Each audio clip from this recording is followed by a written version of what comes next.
You've probably met someone like this before. A guy walks into a room, not flashy, not loud, but everyone turns. He doesn't need to prove anything. People just seem to sense something about him. He looks around, calm, composed, as if the air itself is adjusting to make room for him. He could be a nobody on paper, but in that moment, you wouldn't know it. His presence says otherwise, and you sit there watching, wondering, how does he do that? Why do people treat him like he's important, even when he's done nothing yet? Here's the uncomfortable truth. He's not necessarily better than you. He might not be smarter, more skilled, or more deserving, but he does one thing you don't. He acts like no one is better than him, and the world believes it. Welcome to Mindscape, the place where your thoughts evolve and your mindset transforms. In today's video, we're diving into a truth that most people never dare to live by. You don't become powerful and then act like the best. You act like the best, and that's how you become powerful. This isn't just motivation, it's strategy. In a world that rewards certainty over skill and presence over preparation, your confidence becomes your armor, and the way you carry yourself changes everything. So if you've ever felt overlooked, underestimated, or silenced, this video will wake something up in you. Because starting today, you'll stop waiting to be chosen and start moving like you've already been crowned. Before we begin, make sure to hit the like button, subscribe to Mindscape, turn on the notification bell, and drop a comment with the moment that hit you hardest. Your voice matters, and we read every word. Let's begin. You've been taught to wait your turn, to be humble, to let your work speak for itself. But in reality, the world doesn't wait to hear your story. It reads your posture, it listens to your tone, it watches how you walk, how you speak, how you sit, how you look someone in the eye or avoid it. Your presence speaks before your voice does. And if your presence says, "I'm unsure," then people will treat you like you don't belong, no matter how brilliant you are inside. That's why the phrase, "act as if you are the best," is not just motivational fluff. It's a survival strategy. You don't become powerful and then start acting like you deserve respect. You act like you already deserve it, and that's what opens the doors. This might sound like theater, and in a way, it is. But theater is not fake. Theater is performance with intent. When an actor steps on stage, they're not lying. They're showing up fully, taking the role seriously, and inviting others into belief. That's what you must do, because in the theater of life, those who hesitate to perform are given background roles, no matter how brilliant they are behind the scenes. You might think the world rewards skill. It doesn't. It rewards certainty.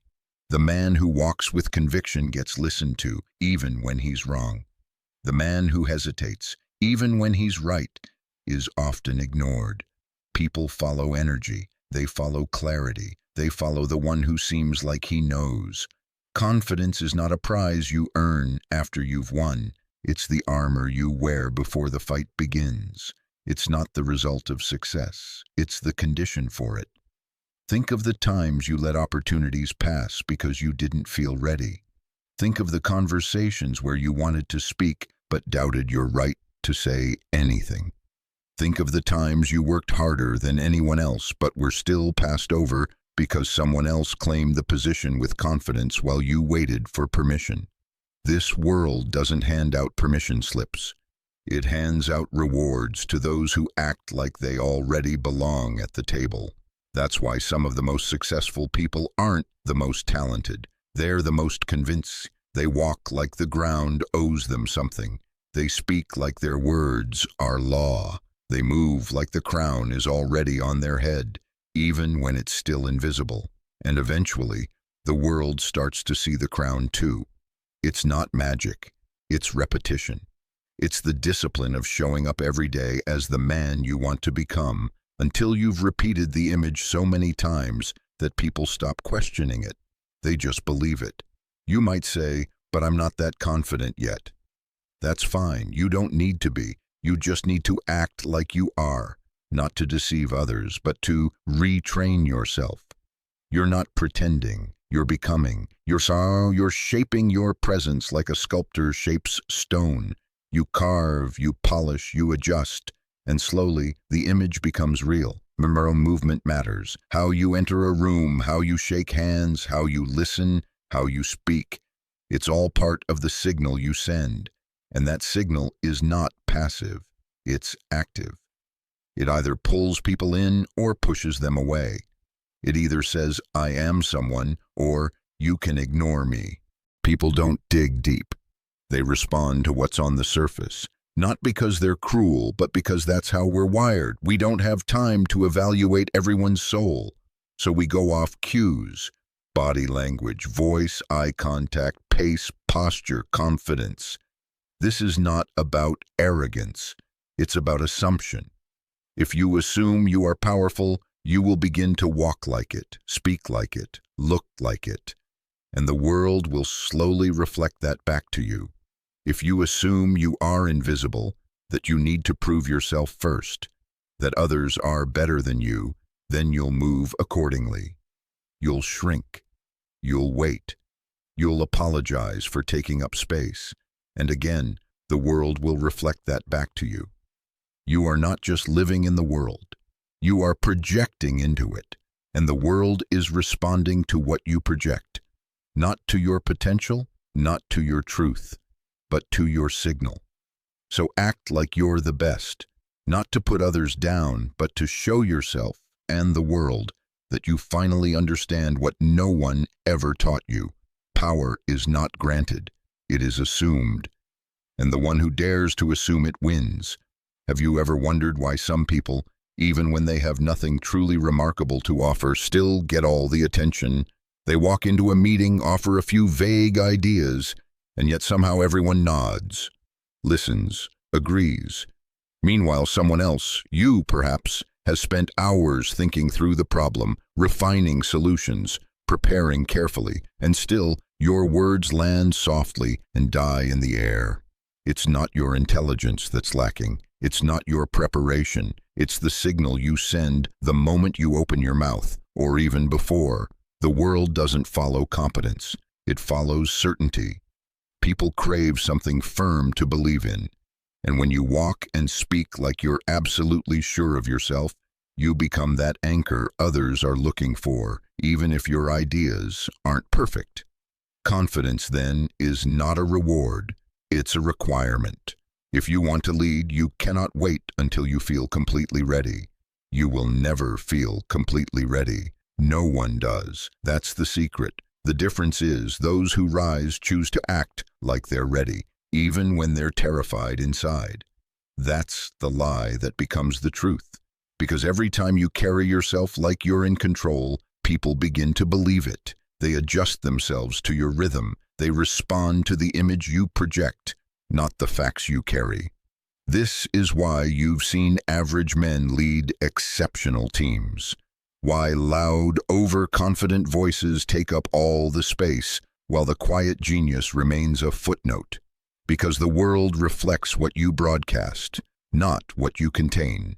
You can be brilliant, insightful, and strong. But if your behavior whispers hesitation, people won't dig deeper to find out what you're really made of. They'll take the hint and move on. That's why you must own the room before the room offers you permission. Walk in like you belong.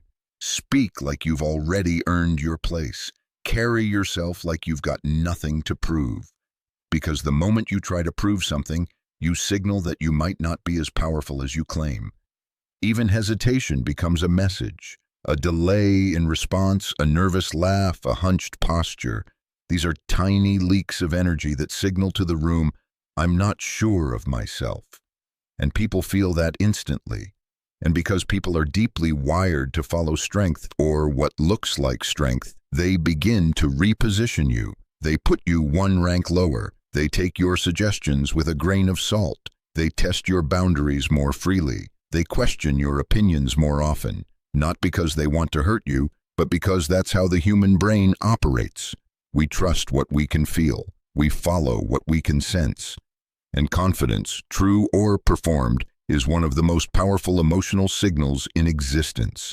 It creates gravity. It draws people in.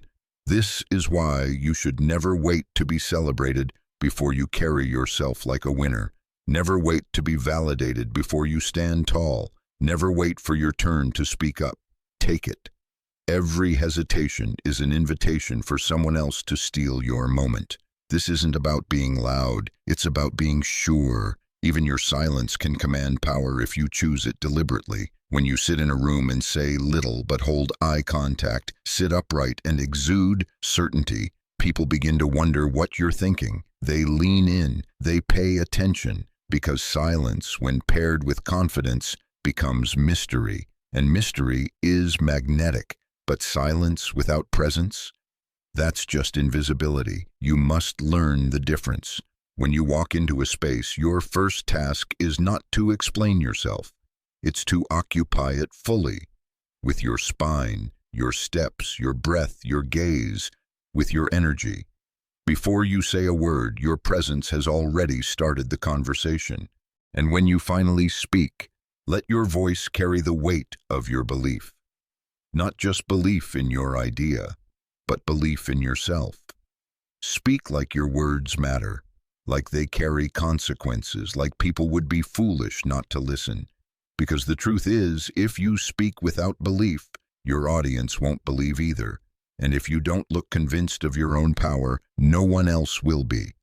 People want to follow someone who seems to know where they're going. They want to stand behind someone who already seems chosen. They want to hand the crown to someone who already acts like they're wearing it. So act, not because you're arrogant, not because you're faking anything, but because you understand this game and you're done sitting on the sidelines.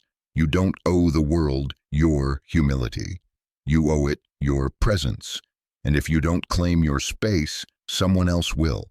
And chances are they'll be far less deserving than you. You might still wonder, what if I'm just pretending? What if I act confident and someone sees through me? But here's the real twist. Everyone's pretending. Even the most powerful people you admire. At some point, they were just like you. Unsure, nervous, making it up as they went. The difference is they didn't let that uncertainty show. They acted with conviction before they ever had proof. They understood something most people never do. Your belief shapes reality, not the other way around. Think of confidence as a kind of self-hypnosis. At first it feels awkward. You stand taller even though your legs feel shaky. You speak up even though your voice wants to tremble.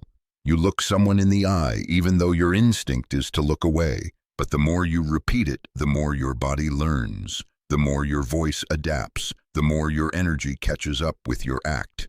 That's not deception, that's transformation. You are not lying to the world. You're teaching it how to treat you, and you're teaching yourself who you're becoming. Because every time you carry yourself like a man of value, you start to believe it. And once you believe it, others follow. This is how reputations are built, not on truth, but on consistency. The world doesn't reward the most talented. It rewards the most consistent signal. If you project the same image day after day, people eventually accept it. They stop questioning. They repeat it. And soon, your myth becomes your identity. You've seen this in action. A man walks into a room with quiet certainty. He doesn't need to brag. He doesn't even need to talk much. But people make way for him. They defer to him. Why? Because he assumes power. And assumption is contagious. It spreads like scent. People feel it before they understand it. On the other hand, think about the man who walks in unsure of his place. He smiles too often. His body shrinks into itself. He tries to be agreeable, to cause no discomfort, to take up as little space as possible. And what does the room do in response? It forgets him. It overlooks him.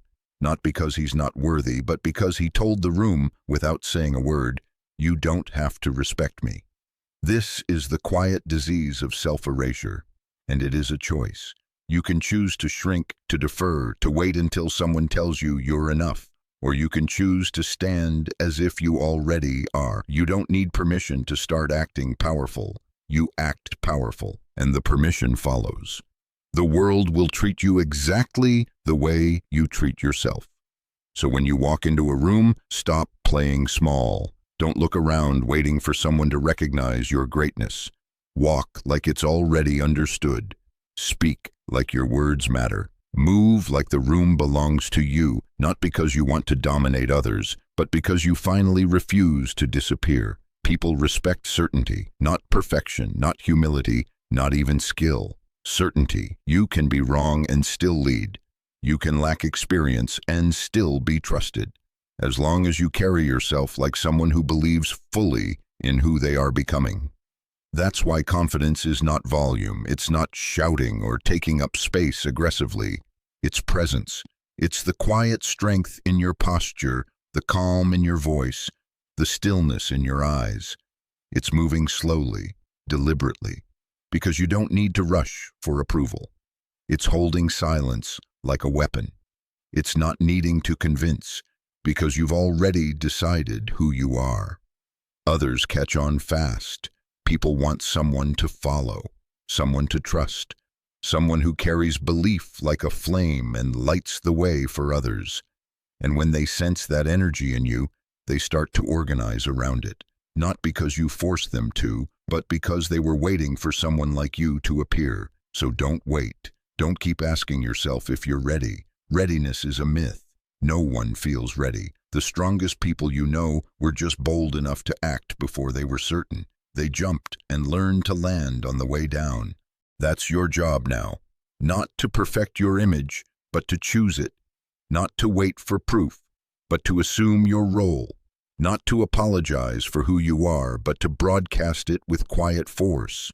Because if you don't, someone else will define you for you, and they'll write a version of your story that fits their narrative, not yours. That's the risk of silence. That's the cost of hesitation. You can either teach the world who you are, or you can let it label you based on how uncertain you seem. You've probably heard the saying, fake it till you make it. But that's not quite right. You're not faking anything. You're becoming. You're practicing power the way a musician practices their instrument. Not pretending to know, but committing to learn by doing, over and over again, until the movements, the voice, the posture, the energy, they're not an act anymore. They're you. And when you get to that point, when you've worn the crown so long it no longer feels heavy, people stop questioning, they stop testing, they start assuming what you assumed long ago. You're the one who leads, the one who matters, the one who belongs at the top. The irony is cruel but true. Power doesn't go to the best. It goes to the one who believes he is, the one who acts like the best, the one who radiates without apology that no one is better than him, not because he hates others, but because he finally stopped doubting himself. You are not in a contest for who is nicest or smartest or most hardworking. You're in a game of perception, and perception bends reality. If you carry yourself as invisible, you will be.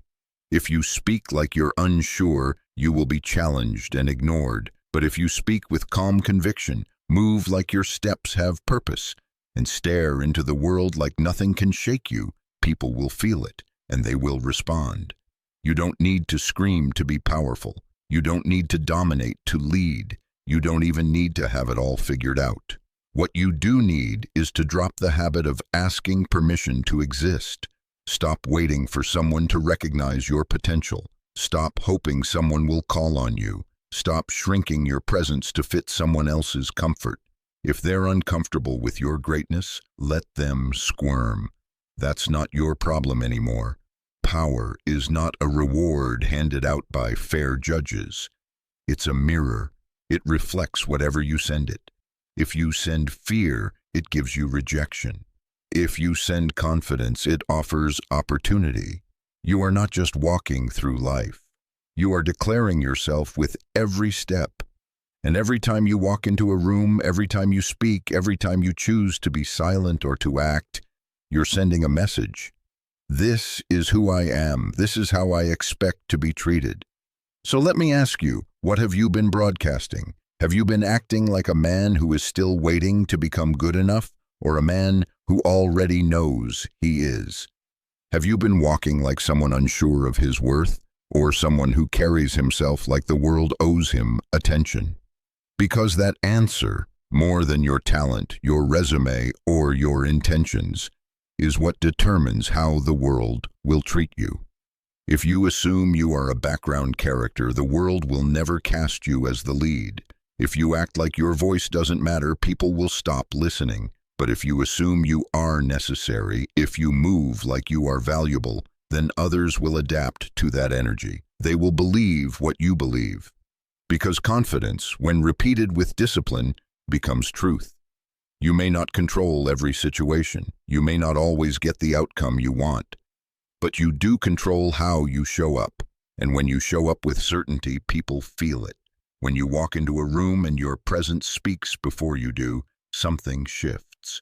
That shift is what separates the forgotten from the unforgettable, the sheep from the wolf, the one who waits from the one who decides. So here is the truth that ends all debate. You do not become powerful by accident. You become powerful by assuming power again and again and again until it becomes impossible to see you as anything else. The man who walks with the belief that he is the best isn't waiting for permission. He isn't waiting for validation. He isn't waiting for the right time. He moves as if the game is already his. And the world kneels, not because he asked it to, but because he taught it to. So now it's your turn. No more shrinking, no more explaining, no more hoping. From this moment forward, walk as if no one is better than you. Not because you have something to prove, but because no one will believe it until you do. Power is not granted. It is assumed. And the one who dares to assume it first rules. Now tell me, who are you going to be the moment this ends? The man who waits, hesitates, apologizes, or the man who acts?